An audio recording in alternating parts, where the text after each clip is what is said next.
Let's move now to Perplexed in Pittsfield Township. And Perplexed says, in my judgment of divorce, I was given exclusive rights to a rental property of ours. My ex is refusing to sign the refinance paperwork, removing herself, and in the process has initiated an eviction of my renter at the property. What do I do? From Perplexed in Pittsfield Township. Well, first thing is, I say it at least twice or three times every time we meet. The first thing I'm going to want to see is the divorce decree. Yeah. Very important.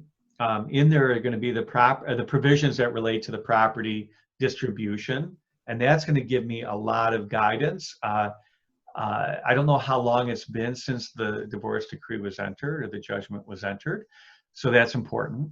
But usually, if it's in the divorce decree, it should be addressed, and if it's not, divorce attorneys are great at, usually family law and divorce divorce. They're not really property attorneys or real estate attorneys. And practitioners in these areas, we kind of overlap on quite a bit, but I would never do a divorce. I don't know, it's not really my thing.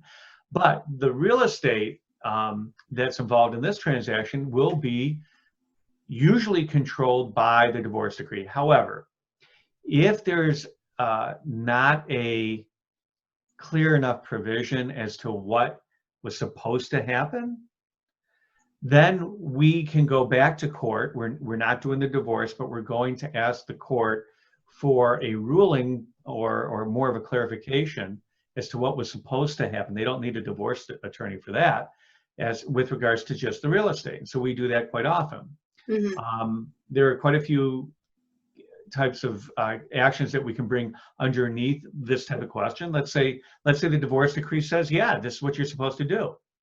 Well, we may be able to bring a quiet title action. You've heard about quiet title. We may be able to bring a, quiet title is probably what I would do on this, or a partition action, okay? Something of that effect, which then cites back to, the divorce decree that say, hey, this is what was supposed to happen, and it didn't happen. So that's pretty much what we would do in something like this. So Perplexed, I hope your divorce attorney was clear, or the attorneys were clear in how they wrote the judgment. But and I'm going to defend whoever the family law or divorce attorney is. A lot of these deals are cut real fast in court, and the parties, especially going through a divorce, can't wait to get rid of each other. They don't want to talk to each other, and they leave it to their attorneys to, let's say, wrap up the transaction, right? Mm-hmm. Or they're in court and they have to quickly write up the settlement agreement, and so they do, but it's not all, it's not always that thorough, right?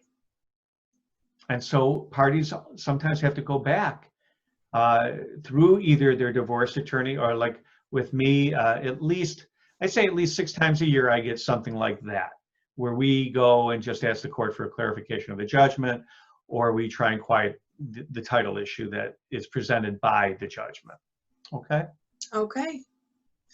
All right. Thank you, Perplexed in Pittsfield. Good luck to you. Yeah.